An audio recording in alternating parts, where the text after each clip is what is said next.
ایک دفعہ پیرس میں تھا، رات کو بڑا لیٹ ہو گیا دوستوں کے ساتھ، واپس آیا تو بڑی مشکل سے، بڑا مجبور تھا، میں نے ہوٹل میں تو آنا ہی تھا نا، وہ جو کاؤنٹر پہ بیٹھی تھی نا ریسپشن پہ لڑکی، مجھے پتہ نہیں لباس اس نے پہنا ہوا تھا یا اس کو لباس نے پہنا ہوا تھا، یہ اللہ کو پتہ ہے، تھا بھی صحیح لباس کہ نہیں تھا خدا جانے، پر میں اپنا وہ آنکھیں نیچے کر کے کھڑا ہو گیا، میں نے کہا کہ میرا روم نمبر یہ ہے اور مجھے چابی دے دیں۔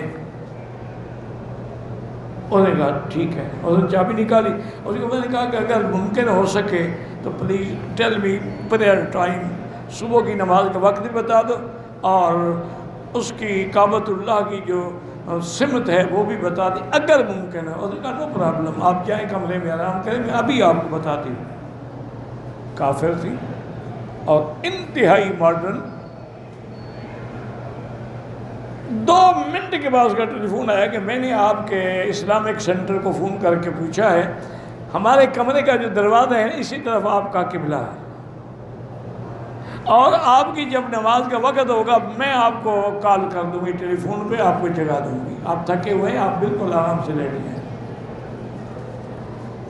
کافر، اس نے مجھے مصلی بھیجا کسی ویٹر کے ہاتھ، وہ بالکل پیک تھا پلاسٹک کے کور میں، میں نے صبح اس کو کھولا، اس وقت میں تھکا ہوا تھا، میں بھی سو گیا، سو کر اتنی خوشبو تھی اس میں، عطر لگا ہوا تھا، بہترین مصلی۔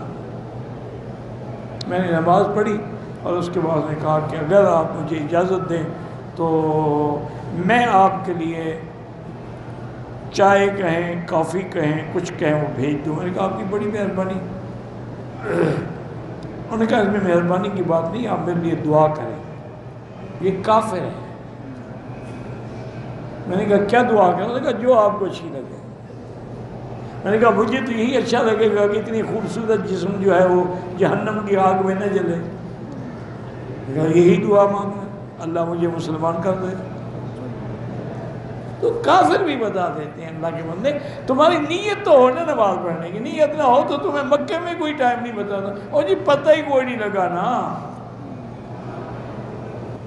جس نے نماز پڑھنی ہو نا جی، اللہ اسباب بھی پیدا کر دیتا ہے۔ جس نے نہ پڑھنی ہو وہ مکے میں رہ کے ہوٹل میں سوئے ہوئے ہیں، اللہ نے جو معلوم کر دیا ہو تو کوئی کیا کر سکتا ہے۔ میں ایک دفعہ جہاز میں آ رہا تھا امریکہ سے، اور بڑی لمبی 15 گھنٹے کی نان سٹاپ فلائٹ ہے، آدمی ٹوٹ گیا، تھک جاتا۔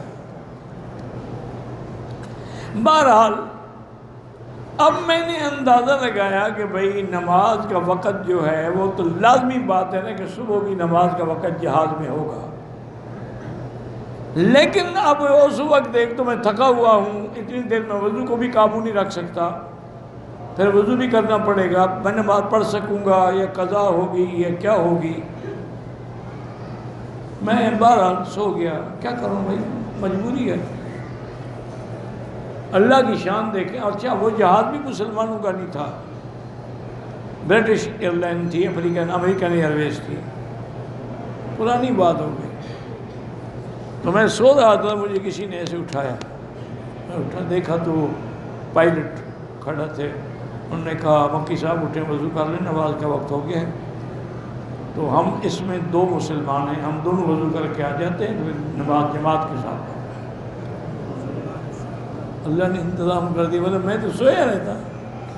میں نے وضو کیا، وضو کر کے انہوں نے اپنے وہ جو کیبن، پائلٹ کیبن ہوتا ہے نا، اس کے ساتھ جگہ ہوتی ہے، ایک ایمرجنسی سیٹ کو انہیں ہٹا دیا، ہم نے 3 آدمی نے کھڑے ہو کے آرام سے جماعت کی۔ میں نے اس کو کہا کہ تو انہوں نے کہا میں نے جواب سوال ہوئے تھے، میں نے پہچان لیا تھا آپ کو، لیکن میں جہاز پر بیٹھا، میری ڈیوٹی تھی۔ تو بہرحال میں نے کہا یار تیری بڑی مہربانی کے، میں نے کہا جی اللہ کا فضل ہے کہ ہمیں آپ کے ساتھ جماعت بھی مل گئی۔ کہتے کہ میری بیوی اور میری ماں کے درمیان بہت جھگڑا ہے، میں بیوی کو لے کر گاؤں آ گیا، ماں سے اور بھائیوں سے دور ہو گیا ہوں، تو بیوی کو گاؤں چھوڑ دو تو ماں باپ کے پاس چلے جاؤ، اس کو سمجھ آ جائے گی 1 مہینے میں، پھر وہ تمہیں خود منت کرے گی کہ مجھے لے جاؤ۔ تم بھی تو بیوی کو خوش کرنے کے لیے ماں باپ کو چھوڑ آیا ہوگا، ویسے ٹھیک ہے جی، ماں باپ تو پرانے ہو گئے، اب ان کی ضرورت بھی تو کوئی نہیں نا، بیوی کی تو ضرورت ہے۔ انا للہ و انا الیہ راجعون۔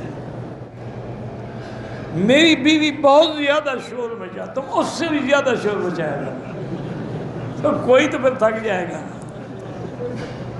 بہرحال اللہ سے دعا کرو، یا اللہ شرف عطا فرمائے۔